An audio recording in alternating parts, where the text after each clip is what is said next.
بسم اللہ الرحمن الرحیم نحمدہ ونصلی ونسلم علی رسولہ کریم۔ نبی کریم صلی اللہ تعالی علیہ وسلم اپنی قبر مبارک میں زندہ ہیں۔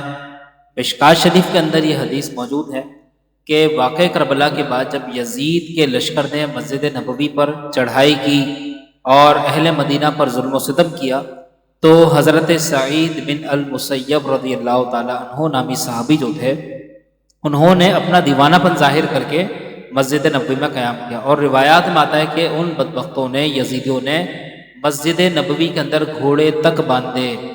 تو اس وقت حضرت سعید بن المسیب فرماتے ہیں کہ مسجد نبوی میں اذان تک ان ظالموں نے نہ ہونے دی، تو مجھے نماز کا وقت کیسے پتہ لگتا؟ فرماتے ہیں کہ مجھے نماز کا وقت ایسے پتہ لگتا، جیسے ہی نماز کا وقت ہوتا تو میں یہ دیکھتا کہ نبی کریم صلی اللہ تعالیٰ علیہ وسلم کی قبر انور سے اذان کی آواز آتی۔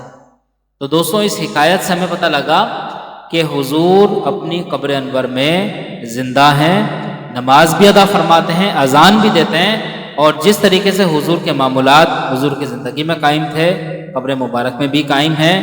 اور جس شخص نے بھی لکھا کہ حضور معاذ اللہ مر کر مٹی ہو گئے تو یہ لکھنے والا شخص بڑا بے ادب اور گستاخ ہے، اور دلائل اور قرائن یہ بتاتے ہیں کہ نبی اپنی قبر میں بھی زندہ ہیں۔